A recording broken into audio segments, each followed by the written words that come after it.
Happy Monday, everybody. It is Monday. You made it through the weekend. Now it is time to work, but hopefully you take a little bit of break from your work to watch this interview. We are talking to Sharon from Within Temptation today. This is a big one for us and really excited that she agreed to do this. There's a lot of things I want to ask her. I'm sure you guys probably have some questions for her too. If you do, you can drop them down there. See, down there? Down right there. You can leave some questions for her. We will get to them if we can. If we don't get to them, maybe ask a couple of times. It's not annoying. It's totally cool. So once we actually have her, we will jump in. And again, please don't request to be in the interview because that's confusing. So don't do that. But you can ask questions. We'll definitely get to them if we can. How's everyone doing today? How was everyone's weekend? What did you guys do over the weekend? Everyone do some fun stuff? Okay, look, they're here. She's here. Yay. Let me chat with her right now.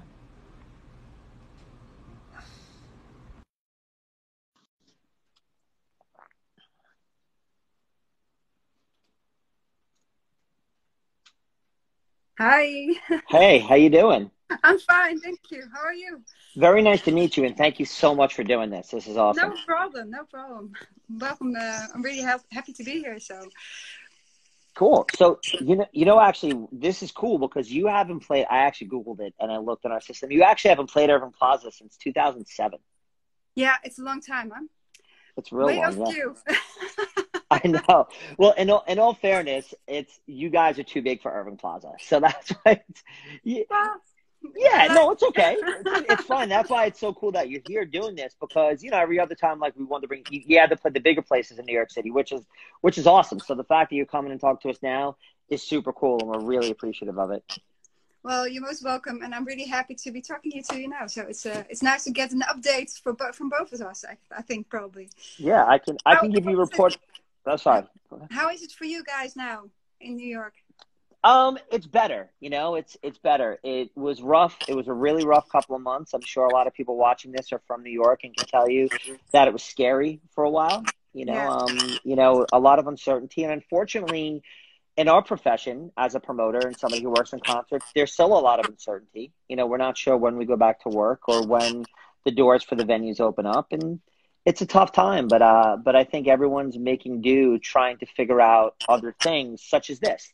Like Yeah. we started doing these interviews, so our fans can actually, fans of the venue can talk to the bands that play the venue Yeah. and stuff like that. And this has provided a really cool opportunity. And I think that I can ask you the same thing. I think, like, did you notice during the quarantine it has provided opportunity to do some other stuff? One of the things that I really enjoyed was making playlists actually for other people, not just myself. It's maybe strange. Of course, I made playlists on the streaming platforms before, but with less enthusiasm than now actually, because now I was like, okay, I want to do this workout, and now I can make this maybe also something for people who are at home and just want to have a really cool list of songs that I like very much. Hopefully they will like it as well. And I discovered a lot of new music because of it, and also inspiration sources. So I was really happy to discover this for myself, because normally I was really the traditional kind of person, still listen to records. Amazing. I enjoyed it still very much, vinyl, and I have a reasonable collection nowadays. And but having said that, and I was, of course, I had the streaming platforms and everything, but now I was really like making playlists, and I felt like, okay, I'm doing myself a favor, but maybe also someone else who is enjoying our music, and also some other new music they haven't heard before. So it was like still being in contact with music and getting inspired by it, and also exploring a lot. That's great.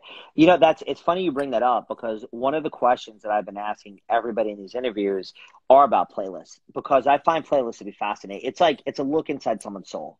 Like you can really see what a musician likes. I remember when I was a kid, the way that I would find out about Yeah. new bands was I Yeah. would look at the thank you list of Yeah. a band CD to see who they thanked. And then Yeah. I'd be like, oh, wow, they like them. I should check it out. So that's what I was doing when I was a kid. So here's what I ask everybody, and I'll ask you. If Spotify existed when you were a teenager and you can make a playlist, what would your playlist look like as a teenager? Well, I must say the playlist that I made is really very close to what I like personally. and I think my taste hasn't changed that much. I like songs that are have good melodies. I love melodies. I'm an 80s girl, so you know, that's what I was brought up with. And heavy guitars. I like heaviness in the song, and I like a certain kind of. I like intense emotion. So that always grabs me to at the throat. You know, it's like, Yeah.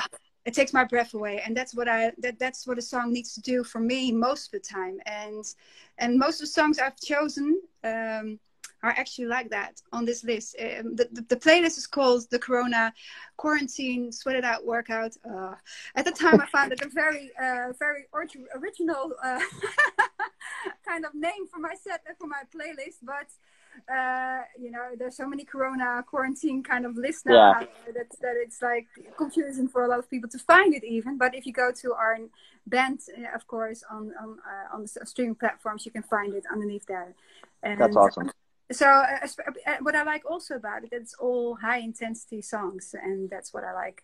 So I think it's I'm trying to remember the band because I'm so bad at names, but the song is called Go to War, and it's from a band. I'm gonna look it up. Okay, you can totally go ahead. And I'm not sure if I can look it up while I'm doing this, but let's see if I can do it. Yeah. Can you go to my playlist, please? Yeah. I'm actually gonna look up. I'm on Spotify, so Oh, really? Yeah, I'm addicted. It's just, is it Nothing More? Yeah, Nothing More. I love that band. Yeah. This everything. Why that hasn't been like a worldwide, huge, humongous hit? You know, I can't understand, because that just, you know, ticks every box, meaning like it has emotion, it's intense, it has an extremely good chorus, an extremely good verse, it has everything, and it's so intense. I love it to death. It's one of my favorite songs. That's have you seen them live yet? They're an amazing live band. I didn't even know them, to be honest. Oh, wow. Yeah, so I was really like, wow. Yeah, so I'm really happy that like I said, I'm learning getting to know a lot of new, especially UK bands and bands from America that I didn't know yet. So it's, yeah, I'm really happy that I've discovered that. That's awesome. Because I do notice, and I've talked to a lot of musicians about this, and they say that it's harder to find new music when you're a touring musician, because, you know, a lot of times you're focusing on your own music, or you're just actually, you know, seeing bands at festivals. You don't really have the time to research like you do in a 5-month quarantine to look up bands on Spotify. No, yeah, exactly. 1 second, because I hope my telephone is not getting overheated. Oh my God. Yeah, I have that sometimes. I'm sorry. Me too. No, I have the same thing here. I mean, it's really also always hot here. Yeah. Yeah, but do you also, because it could be that it just drops out and then says you're overheated, and then I have to get an ice pack to cool it down, otherwise it doesn't work.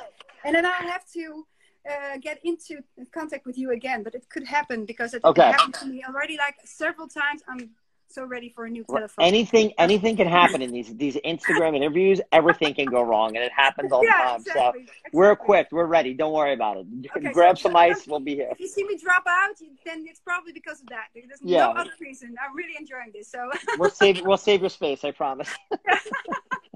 But what was your last question? Because I got. I said that's okay. So I said, you know, a lot of times as a touring musician, you don't get a chance to discover new bands besides the bands that you're on tour with, or play festivals with, and then you know, not often we have the 5-month quarantine that we can actually look up stuff on Spotify.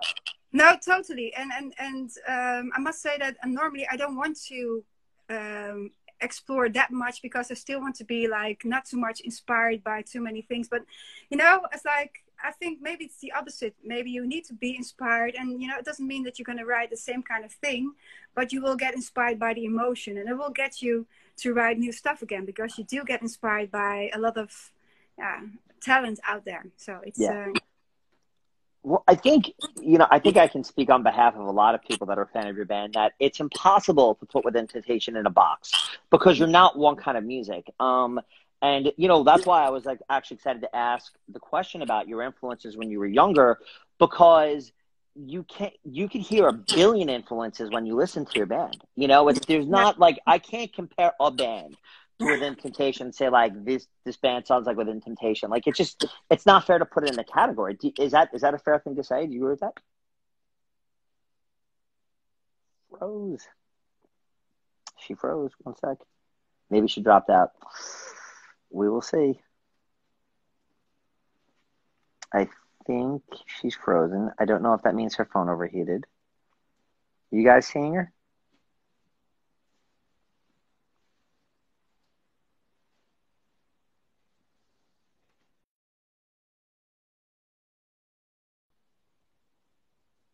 Okay. Unfortunately, her phone overheated as predicted.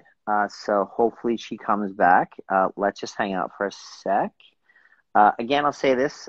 Do not ask to be requested into this video. We will block you. I'm not trying to be rude, but we're trying to talk to Sharon. We don't want to talk to you. You can ask your questions down there. So please don't ask to request unless you're Sharon. Thank you. I know she's gone. She said her phone might overheat. Her phone overheated. She's getting an ice pack. Actually, my phone overheats all the time. I've never got an ice pack, so we could just BS in the meantime until she comes back. So as soon as she comes back, we will grab her. We will talk to her. Yes, we miss Irving Plaza too. Thank you so much for checking us out. The renovations, as you guys know, for Irving Plaza have been happening. They are done. We will open up as soon as we can. Nothing More was the band that she mentioned. Go to War was the name of the song. They're a great band. They've actually played Irving Plaza a couple times. Okay, so she's asking to come back in. Great.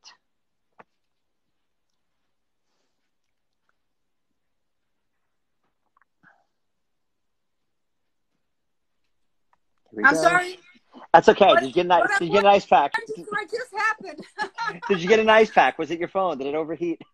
It was my phone, but not an ice pack. I got myself some frozen fruits in a package and some ice cream. It works just as well.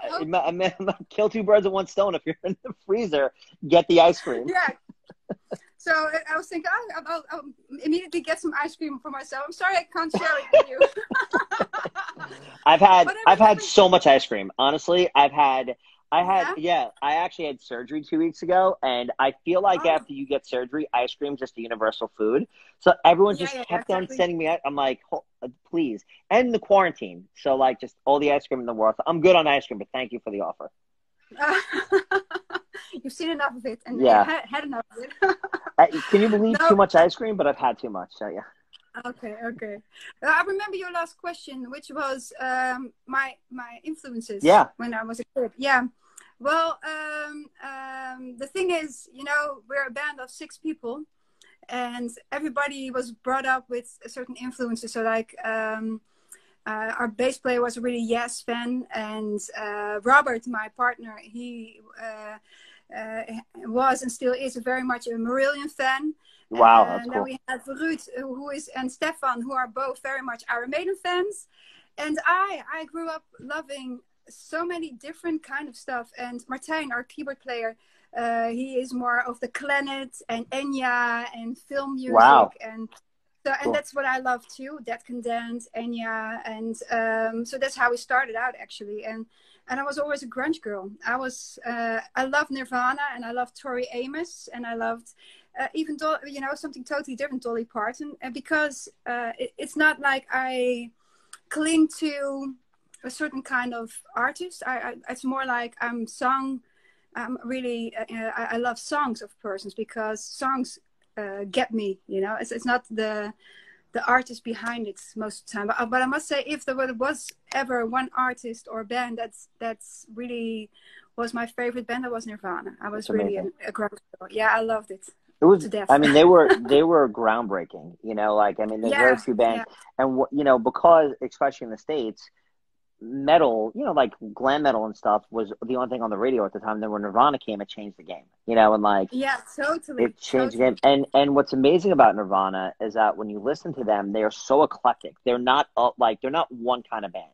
No, exactly. Yeah, it's amazing. There's no band who ever sounded or was the same. Of course, you had several bands, grunge bands, but they were very different from each other. Alice in Chains was different. Pearl Jam was different, and I love them all. But Nirvana was my number one. It touches you. There's something about it that, like, there's a lot. I like to have the conversation about like gateway drugs, about like bands that you listen to that get you into other music, and bands that change your life. And I feel like Nirvana. I'm 44, so people of my age frame, like everybody that I know like that likes Nirvana, that was the band for them. That got them into everything they listen to now. Yeah. Yeah, this for me, same thing. They got me to heavier music, although my parents already listened to Black Sabbath and Wars of the World of Jeff Vane. Oh, you had cool parents. You were yeah, really I had cool parents. That's really cool parents. Yeah. And they were really music lovers, but they also listened to Chris Rea, to all kinds of stuff. You know, they were very open-minded to all kinds of music. And so I grew up with a lot of good music around me, and there was always music in our house. They didn't play music, but they were always playing music at home. So when my father got home, the records, the vinyl records got out of the closet, and everything was starting to play. And on days off, there was the whole day music. That's amazing. That's amazing. Yeah. And I would imagine too, is that how you realize you can sing? Because that's a moment, like when you're like, wow, I can do this. I can actually sing. Well, I was always singing from a very early age. It started when I was 4 years old, and I listened to the radio a lot. And I was living in Indonesia. My parents were expats. Oh wow! And that's really cool. And I lived there for 4 years, almost, maybe 5. And the thing was that I listened a lot to the radio, and my mom had the tradition when she was still working. She bought herself a record every weekend for herself to treat herself, and the rest she saved up for something for the future. And the thing was that she passed it on to me, because when I was 4, and I saw my brother was getting pocket money. I said, like, okay, he's getting pocket money, but he's 6 years older, and I would like to have it too. So I was pretty wise, but of course, if you have a 6-year older brother, you get a little bit more wise than your same age kids are. And so my mom said, okay, that's good that you can get pocket money, but you can only spend it on music. I said, okay, that's fine, you know. So every weekend we went to the record store, and I was allowed to buy what I wanted to. And because it was not very expensive, because in Indonesia, which I didn't know at that time, everything got copied, of course. Sure. Yeah, it's bootleg. There was no original. Even if you wanted to, you couldn't see the original from the fake one. Sure. And we were going to an official record store, and I came back with 4 or 5 cassettes every weekend. Amazing. So I had a huge collection, and I started with Boney M and with Moody Blues. Wait, Rasputin is one of my Rasputin is one of the best songs ever by Boney M. Really? Oh, that's yeah. That song's that's one of the songs I play for people when I'm like, I bet you've never heard this, because that song was huge in Europe but never got that big here. So, okay. Yeah, and I know the band Teresa's actually covers that song. That's actually the first time I heard that song. Oh, really? Yeah, I heard Teresa's cover that song, and I was like, how have I never heard this? And for some reason, it was a big European hit, never that big here. But that song is brilliant. I still listen to that song, and I'm like, yeah. Yeah, they have several brilliant songs. Rivers at Babylon, I still, when I hear it, I get, 4 years old again. Right, yeah, but that's what music does. Yeah, it takes you back, yeah. Yeah, it takes you back. Have good memories of it, and and from that, it just started me getting interested in music and starting to sing along with things. And of course, my parents didn't take it very seriously. But when I grew older, I started to discover a movie. Also, when I was 4 years old, Grease, actually, and I fell in love with Olivia Newton-John's voice. That's awesome. And that got me into her music, and also country music in a way. But I was especially focused on her voice, because it was an angel singing, to my opinion. And so I sang her songs for myself for years and years in front of the mirror. And then when I got older, like boys, they have like Steve Vai to practice too with guitars and stuff. And my parents said, okay, you can go to music school if you want to, but I never wanted to, because I had to start with the flute, and I just wanted to learn to sing. And I wanted to know am I a good singer or not? And eventually I thought, I'm not going to go to music school just to learn the flute, to play the flute. I just want to sing, and eventually there was this course you could take, and it was called How to Be in a Band. Really? It was amazing. Yeah. Wow. It was very, very, something that you hear about nowadays, but at that time, there was it didn't exist. Yeah. Traditional way of getting a music lesson. Sure. So my ice cream is starting to drip. 1 second. Yeah, have some. Yeah, go ahead. No, sorry, no.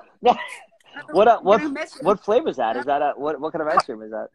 I've got vanilla with chocolate. Classic. You can get better than the classics. I'm gonna drop it here because otherwise I'm gonna mess everything up. Wait, I have a question real quick though. Were you one of those kids? Yeah. Were you one of those kids that watched Grease every day? Because I feel like I know so many people that literally watched Grease every day, and their parents are like, "All right, we've seen Grease 100 times. We have to move on." I watched it a lot. I can't even remember how many times. Yeah. Not every day though. But I know every song, word for word. I can sing any song from it. What about Grease 2? Did you like Grease 2? I like that very much too. Michelle Pfeiffer? Yeah. Yeah. I think she's an amazing actress. But I didn't like it as much as the first one. The first one had some kind of magic with John Travolta, of course. Yeah. And Olivia. But it was the first time. Every time you see something for the first time, it's maybe you can't beat the first time somehow. I agree with that, yeah.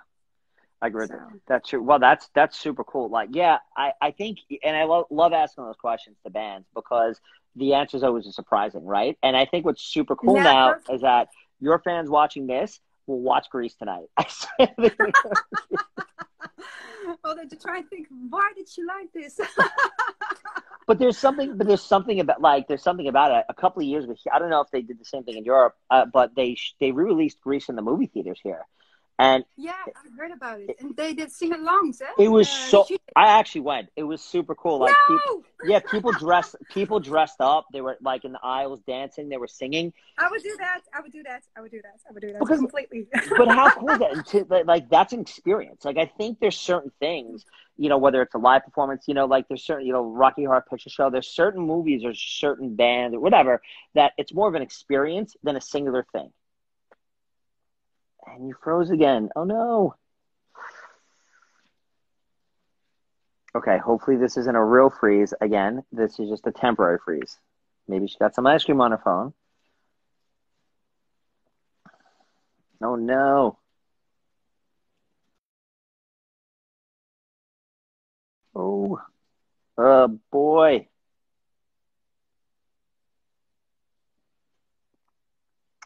Wow. More technical difficulties. Well, again, please do not request to be in this interview if you're not Sharon. Please. For the love of God. Hopefully there's just a temporary freeze. Maybe she got some ice cream on her phone. Hey, Ryan and Zach, can you guys just ban the people that keep on asking to the request to be in this? Because it's honestly harder for me to get her back because there's a lot of people that are trying to go live. So just like politely ban them. Thank you guys. Yeah, it is so hot here. I know we keep on losing her. It's so sad. I'm sorry. Grease though, how cool is that? That's awesome. Yeah, it's got to be the heat. And also, I mean, this happens on Facebook Live. I'm sorry, Instagram Live. I forgot where we were. This happens often that there's these technical difficulties. So hopefully we can get her back and we will roll. Yeah, please stop requesting. Thanks, Ryan.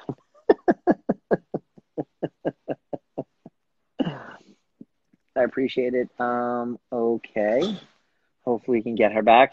Her phone froze and she dropped out. We're doing the best to get her back. Oh, stop requesting. Ryan, please ban these people. Oh boy.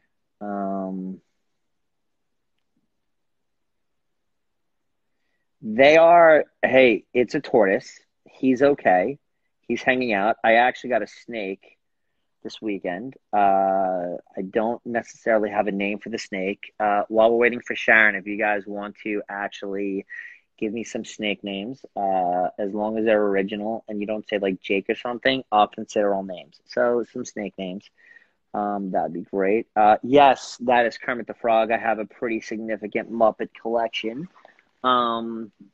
You want to see the snake? Yeah, let me see. The snake is sleeping. This is my Muppet collection.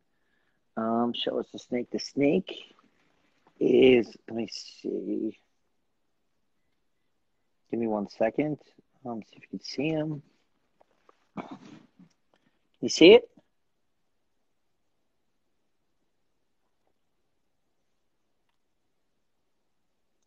That is the snake. is a lemon blast morph, ball python. There's thousands of ball python morphs. Okay, enough of my messy apartment. Hopefully Sharon comes back so we can get to the matter at hand. We can chat with her some more. The conversation's great. She's the coolest. So cool. Barney's not a name. Boots is good. Yeah, it's pretty cool. I haven't yet to take him out of the cage. I just want to let him get him used to his environment. Otherwise, I would take him out. Yes, I'm a big fan of the noodles. Danger Noodle, very cool Danger Noodle. She is the coolest, right? Wow, and I find what's so cool about her is that since, like I was saying before, Within Temptation certainly does not sound like any band, and just hearing all her different influences is always so interesting. While we're waiting for her, I saw there's a lot of people mentioning the first few bands that they liked when they were kids.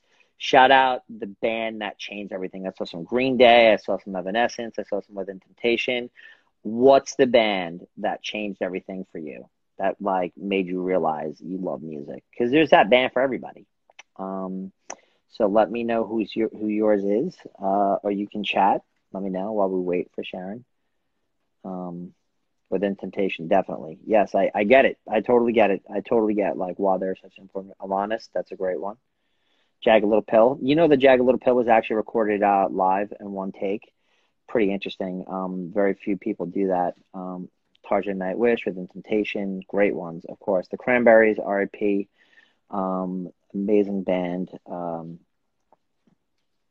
that's great. This is so sweet. You guys are such fans. I hope she gets to come back. Epic is a great one. We've had them a few times at Irving Plaza. I love them. Their voice is amazing. When they do the Star Wars thing, it's so fucking cool. Yes. Oh, we have Tarzan. Wait, do we confirm Tarzan next week? Ryan, why don't you please drop the information about Tarzan next week so we can let everybody know when they can see my interview with Tarzan. That's awesome.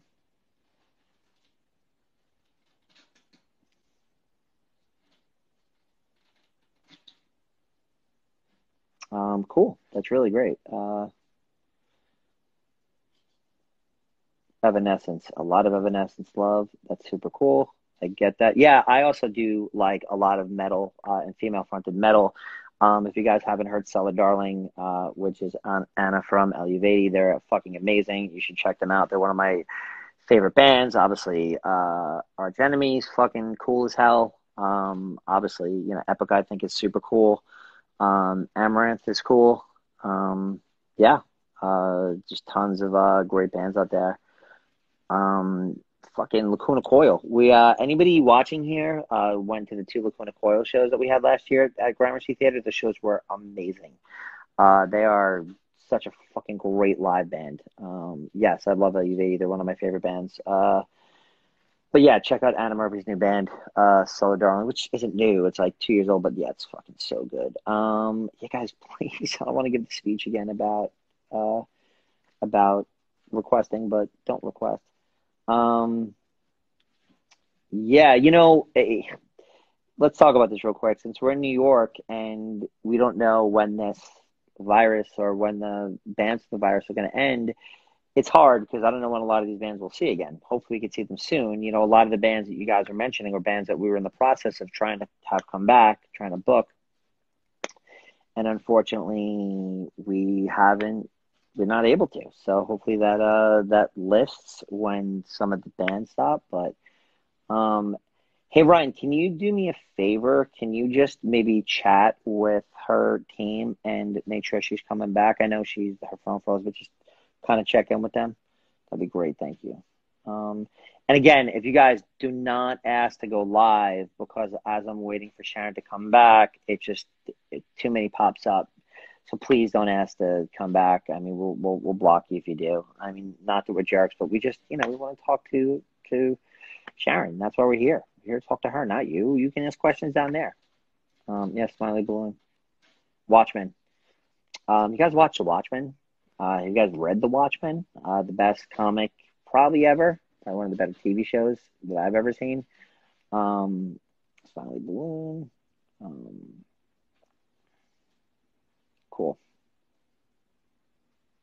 Well, as we're waiting, Sharon talked about Nothing More, said that that's what she's listening to. What are you guys listening to now? What's I mean, obviously Within Temptation. You don't have to say Within Temptation. I know she's definitely eating our ice cream. I'm so jealous. But hopefully, after she's done, which is fine, let her finish. Yes, My Chemical Romance is a great band. Yes, they're amazing. I was actually lucky enough to see My Chemical Romance play in front of 10 people about 20 times. In the early days, yeah, they've, in their shows at Irving Plaza rule. Okay, she's back. This is great. Happy day. Happy day.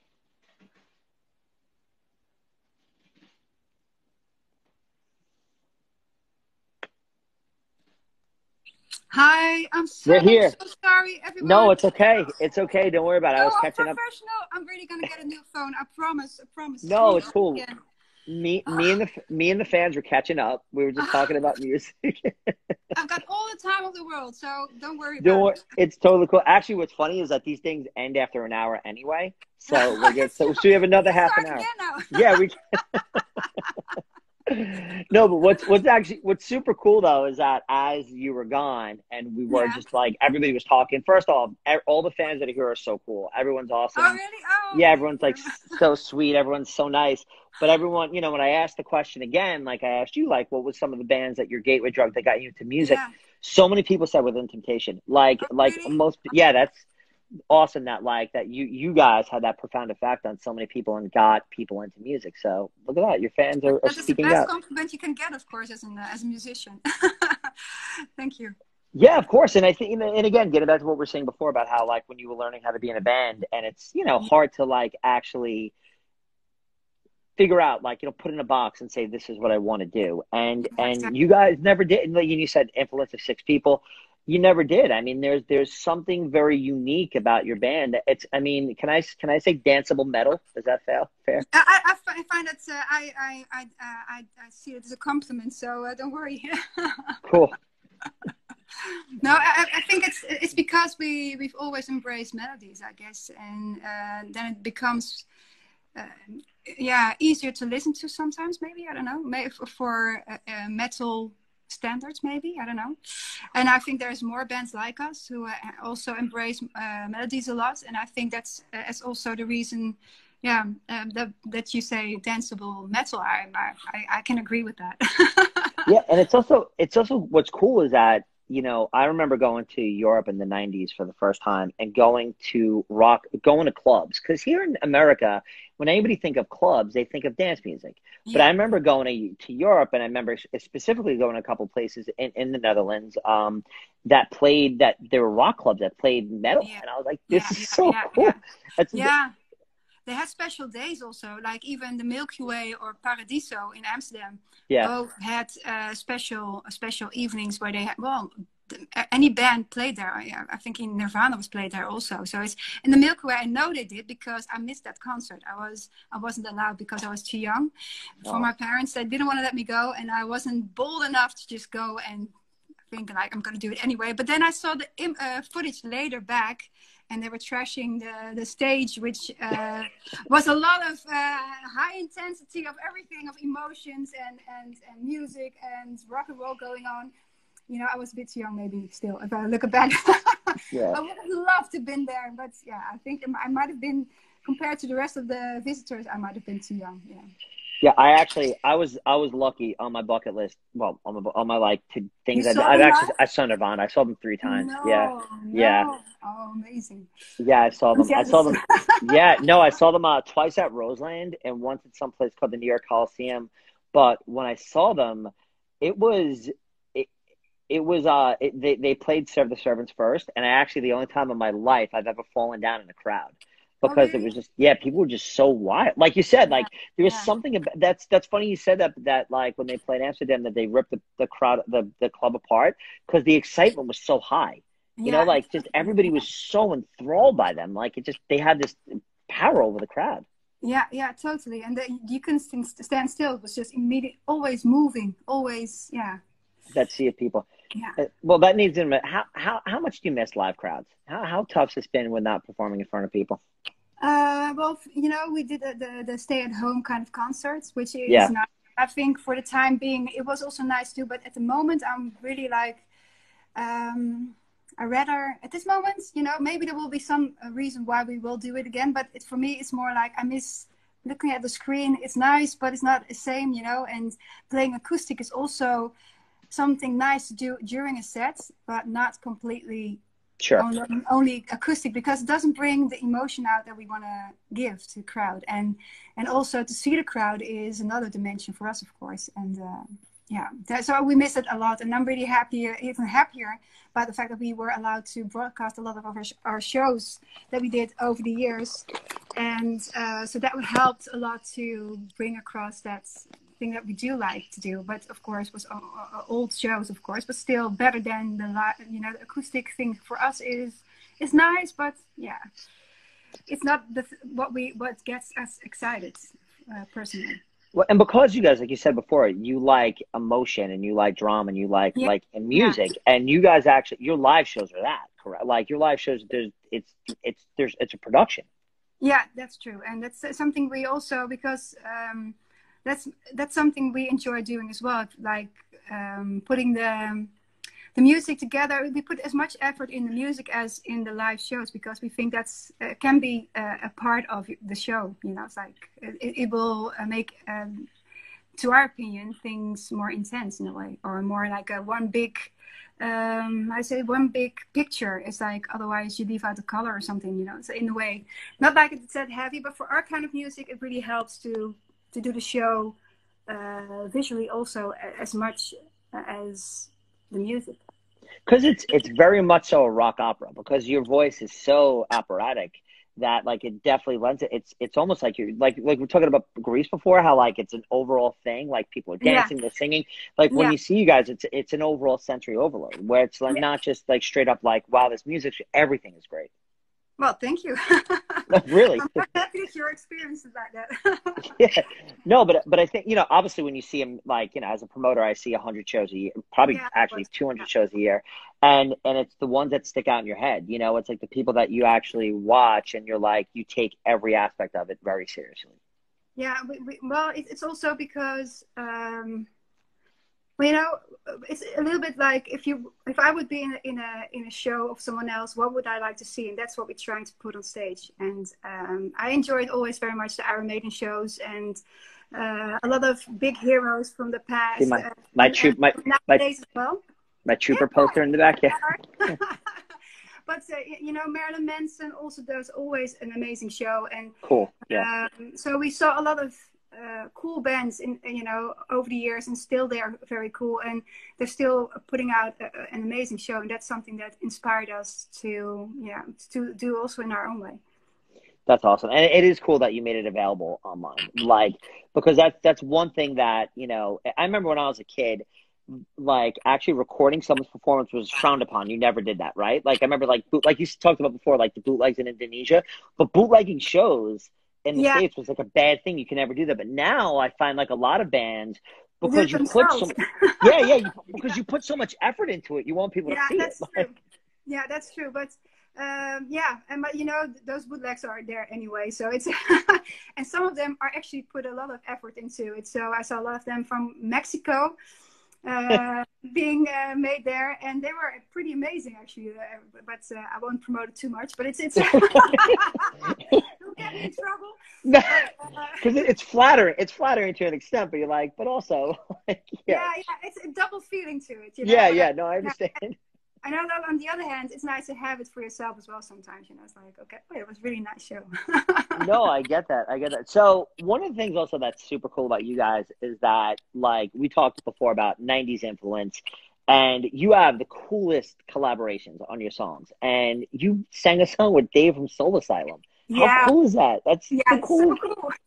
How did that, which is amazing, but again, which talking about not putting you guys in a box, because, you know, like, because there's the people that you have, you know, Mina Caputo, Exhibit, you're all these very vastly different people, but it's super cool that you guys can do that. And then, but Dave I was like, that is so sick. Yeah, super cool. Yeah, you know, every collaboration was chosen purely based on the fact that we had a song, and we try to get someone that we love ourselves and that fits the song also, because a lot of people say, well, would you like to work next with? But that doesn't work like that, because it goes by writing a song and thinking, okay, I would love to make this a duet, and I don't think one of the guys can sing it in the band, so who could be able, whose voice will fit on this? And I'm really happy that they're all they're all people that we admire ourselves. So it's like really happy that they all said yes eventually.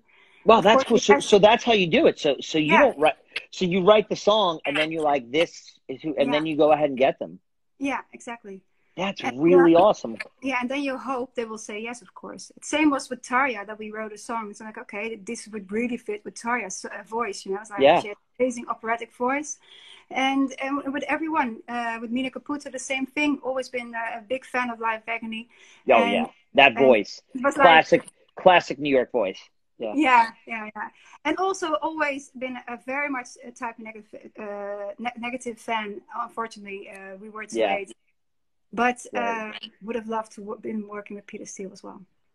Yeah, his voice, another classic. Those two really deep New York voices. I met Peter once, only once, unfortunately. But we were just having our first festival ever, and it was our 5th show ever that we did. Wow. Yeah, it was amazing. We played in the tent on Dynamo, which at the time was the biggest metal festival in Europe. Yeah, and huge. We were of course allowed backstage, but he had a special backstage from Roadrunner, because they had the backstage in the backstage. But there was an opening, a void between 2 fences, and I was just passing by, and in a glimpse I saw his face, like, hey, this is Peter Steele, and without telling the boys, I just went in. It's like they were walking on, and I didn't say anything, because I was like, okay, there he is, I'm going in. And I just say, hi, can I sit with you? Can I talk to you for a little while? Oh, how cool is that? Fangirling all over the place, of course. But it was, and he was so nice to me, because I was early 20s, and I was just, it was my 5th gig ever. And it was immediately on a big festival for 10,000 people, because the tent was smaller than the main stage, and he was going to play the next day on main stage. And he was amazing, telling me about how much he was inspired by the Beatles, and how he they got him a hamburger from McDonald's at the time, and I think he said he didn't want the mayo, because the mayonnaise is different in Europe than in America. So that makes sense. He still did it, and he was talking about that. So we had a conversation about music and all kinds of stuff, and he was so relaxed and so sweet, really sweet. And so it was real fun, and I'm so happy that I at least once got the chance to meet him. So that's amazing to have that opportunity. And I would imagine now you probably find yourself in a similar position when you're at a festival. I would imagine you probably have similar conversations, like people that put you in the same esteem that you had Pete in all those years ago. Yeah, and I think you learn from how you go about these situations. Is like the fact that he was so nice to us. Also, after so many years, like you say, you remind yourself every time when there's a band and they're just starting, and you're really like, oh, can I talk to you for a minute? Can you give me some advice or whatever? You take the time, because it's just, it reminds you also from how you started, and also the great people you have met and talked to in the meantime. And so that's, of course, you take the time for it. Yeah. And festivals is like a place for that, because especially in we haven't caught on yet. I mean, we're getting there with the festivals in the US, but you guys in Europe have like every day is a festival. Yeah, that's true. It's like but that's where I feel like I remember, growing up as a promoter and stuff, like that's where you actually and I've talked to a lot of bands about this, especially in the metal world, that so many of the relationships that people have made are through these like big backstage areas at festivals. Yeah. That's also, how I got to meet most people, indeed. And it's nice to, for us, the festivals are the cherry on the cake, because your own shows are nice, but when you're on a festival, you get to enjoy also a lot of other music, and discover new bands who just started and who are very inventive and have new styles, and will be inspiring to us again also. And so it's always nice to play on a festival. It's for us the best, actually. And that is cool. I like it sometimes even better than your own shows, because it's really nice to do your own shows. You can play longer and everything, but it is nice to get to see something else as well in your own, and hear something else in your own music sometimes. And also too, the exposure of your music to people that might not know about you guys, or might not know. Yeah, totally. That's really important. Yeah, totally. You get out there, and like we said, there's always a chance to win some hearts when you play for the first time somewhere, and hopefully there will be somebody listening that you think, okay, you know, that you can get interested in your music, of course. Do you have any that stick out in your mind as like or maybe even early on like memories of festivals where you're like, wow, we're playing to a lot of people, this is amazing? Well, you know, the first, like this festival was the first one we did, and on Dynamo, and that was also special because I didn't even know what monitors were, or the monitor guy was doing actually. Really? So wow. we went on stage, and I had my earplugs on, the ones that you get at the metal store, you know, like a hardware store, and because it didn't have, of course, the good ones yet, and didn't have money for that. And I was like, you know, it was the worst show we ever did.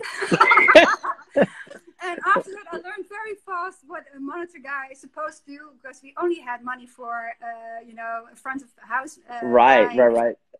And the monitor guy was trying his best to make something out of it for us, to get us some sound and everything. But I was just going on steroids, you know, like mentally, more like, you know, on the high energy of yourself, that you adrenaline. So it's like I was just all over the place and singing, but it was, when I look back on it, my mom was filming it because it was such a special event for us, you know, finally on Dynamo, the big Dynamo. And we never knew if it would be just a one-off, or maybe we would get to play again on Dynamo or any other festival. So she filmed it, and looking back was like, oh, terrible. But, you know, it was very much, the audience was really blown away by it somehow. I don't know, because after that we got a lot of offers, and all shows that we did in venues were sold out after that. But when I look back at it, and the sound, everything was horrible. It was really, really, really a bad show. But that's really I love that enthusiasm. So that's I'm sure the monitor guy loved you guys. You're like, wait, I don't know what a monitor guy is. I'm sure he was like, oh, great. It's like, yeah, thanks. Yeah, like, because, you know, they always could tell the poor, you know, like when the newer bands come on stage, it's like, you know, you try to be patient, but you're like, all right, guys, come on, like, all right, yeah, please, like, okay, take the cymbals off when you take the kit off the stage. Like, don't take the cymbals off on the stage. I know they felt that way. I'm 100% sure of it. Yeah. Also, when we did the first tour, we really had to get the hang of it eventually. But we were touring with a bigger band from the Netherlands, from the same label, and it was the first European tour we were doing. And yeah, in the beginning, they really hated us because we were so new to everything. It was like we were so green in every way. You know? Like, right.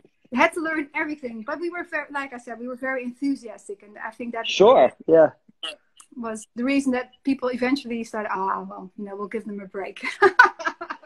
But and also, I think we've all been in that position. I think we try to remind, and I think it's so important what you said about how you remember being the person asking Pete questions, and now how people do that to you, because we were everybody at that point, you know, like any stage, any stage, you know, the Beatles were a local band once, you know, like it's important to keep that in mind, that like everybody had their beginning stages, and they weren't always at where they're at right now, and you got to work to get there. Yeah, totally. And everybody has beautiful stories about it also, and I think the more help you get, the more relaxed you will be also towards other people. I think it's also like, I think any job you're in, you know, is everybody had to stop at the bottom and have to work for, so. And that's cool. And you can see, you know, I'm looking at the comments, and everyone's loving that story. Like everyone, like all your fans just think it's so cool that, like, you know, the old school Within Temptation stories, like, because everybody loves to hear that, like where we came from, what happened, and, you know, like how it started. Yeah, especially because people have no idea what it is like for a band starting, I guess, and also what it takes to hold on, maybe also a bit, because it's for us anyway. For us, when we started in the Netherlands, there wasn't much music history. yeah, you should know. Like, it's not like America where you have billions of artists. No, billions is exaggerated, but so many artists doing really well. You know, you had Metallica, you have Metallica, you had Nirvana, you Oh, had, you know, you can name it. You had Dolly Parton, you had so many. You had, oh my God, I can Bruce Springsteen, all kinds of amazing artists and bands. And in our little country.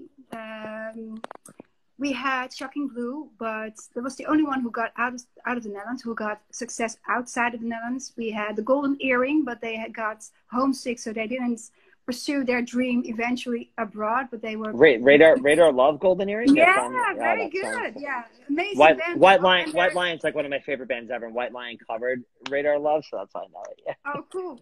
Yeah, it's an amazing band, and they are world famous here in the Netherlands and Belgium, but and maybe some other European countries that I maybe not know of. But it's so we didn't have much history, and for that reason, a lot of people around us said like, okay, you know, don't quit your day job because Sure. you're in metal or rock, and it's very much a niche, and so you better don't. You know, don't dream too big, because you know the chances that you will make it eventually, that you can live from this, is very small and very Sure. so. But and we did, because every one of us, anyway, most of us had a bachelor degree in something. I had in fashion management. So cool, yeah. Yeah, and Robert did human resource management. Our first guitar player, he was like this whiz kid. He made he built websites and stuff like that. So everybody did something, like he had a second plan. If this wouldn't work out, our passion, our dream, then we could always fall back on something else. And that's a big. I think still nowadays, and even now, that's the biggest and best advice I ever got. Although it was very demotivating to hear that constantly from people. Yeah. But on the other hand, it's good to have a plan B, because, you know, sometimes it just doesn't work out. Oh, how great you are. It doesn't matter, you know, and sometimes not the right moment in time. Or a pandemic happens and you can't Corona work. happens and you're, so, and then you're in a big problem. Yeah, no, for real. I say it all the time, like whenever interns or people that interview with us, I always say, like, as funny as it sounds, always have a side hustle. Right, or have something else that you can rely on. And also too, what's super cool is that I have to say is that when you actually, like, when you're the thing on the side, like you said, with fashion, that also comes into play with what you're doing now. Like you have an understanding of wardrobes and costuming that you wouldn't have had if you didn't do that. No, totally. And you learn a lot, because I've only worked for a company actually for 2 years. And then our music started to really, start in a good way, that we could, you know, try at least to see how far we could take this. And that was in 2002, and we started in 1996. Wow. So it took a while also to get where we got, but we enjoyed it so much that we did it besides our day job. So during the week I was at the office, and at the weekend it was mine. I was ready to shine. But you know what? It's cool, because I feel like, you know, again, we've been doing a lot of these conversations, and a lot of people have told us, which I find really interesting, is that even though you are determined for your band to eventually make it, you don't put all your eggs in that basket. You know, it's like, it seems like the bands that just are like, we have to be big, we have to do this, don't make it as much as the bands that realize that other things in life could happen. And when you focus on your other life and you still pour your passion into the band, but you're not, you know, banking on being big, you're just making music. No. It seems like those bands tend to be more successful. I think I don't know so, but from my own experience, I think the chances are a little bit. Yeah, maybe you're right, because I think you focus more on the music, and then and not like writing the best song, you know, the perfect song that could fit on the radio or anything else, or in a scene. I think you have to make a song that you believe in as a person. That's the best thing you can make, I think. And go from that, and maybe still it won't work out, and that's not important, but then you still can stand by it as a person and enjoy what you've written that you believe so much in. So yeah, that's awesome. And also too, you said real quick, growing up in you know the Netherlands, talking about the kind of music that was there. As a kid, did you? And I have to ask this: as a kid, did you watch Eurovision? Did you like watch the contest? When I was a teenager, I did sometimes, but you know, I couldn't grasp it at the time, and I still find it sometimes quite difficult to grasp because it's such a different way of making music. Yeah. And seeing music, and of course it has changed now because you see more songs coming out that are well, you know, what happened in the Netherlands, that will explain a little bit why I had problems looking at it and enjoying it. It was because there was a team in the Netherlands that would write a song and artists had to sing one of the songs of the other people had written for them. So it was never based on passion from the artist itself.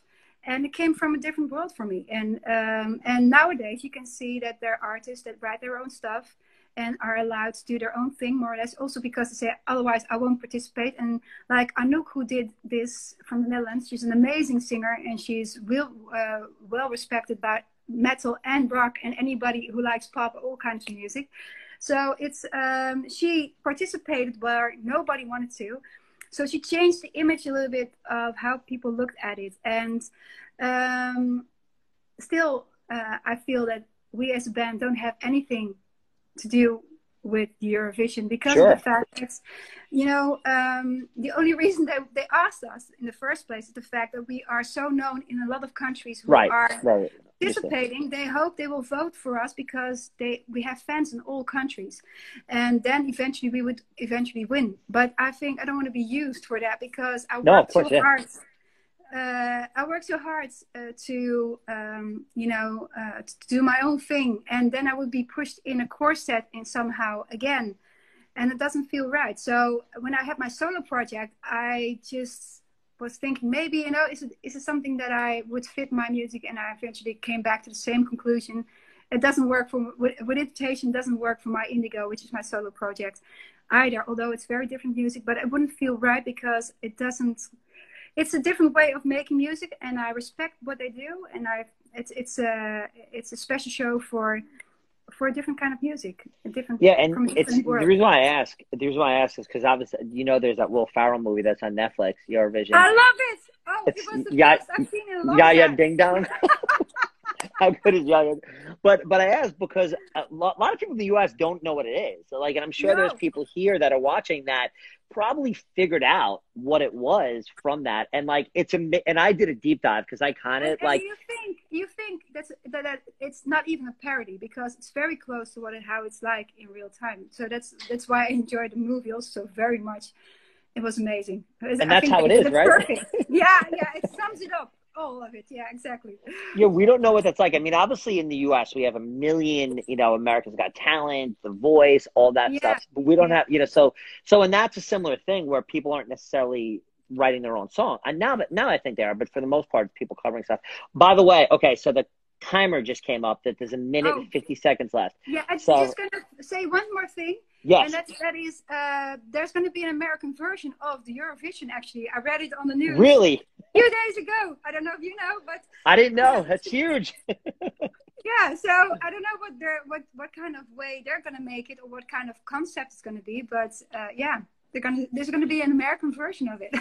Oh my gosh. Well, that's amazing. Well, before that, I hope, you know, all this Corona stuff changes and you guys can get back here and play some shows. I know we were actually holding some dates, I think, for this year, but I hope like at some point you guys can come back here and play because this is terrible. This is terrible, the situation that bands just can't come here.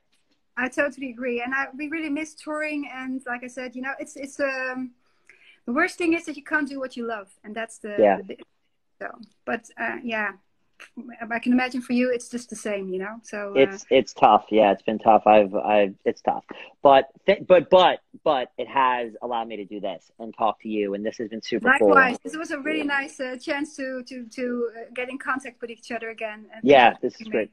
Of course, thank you so much for having us, and for being here, and we'll chat with you soon. And I hope enjoy all the ice cream. And we'll chat. Yeah, I will.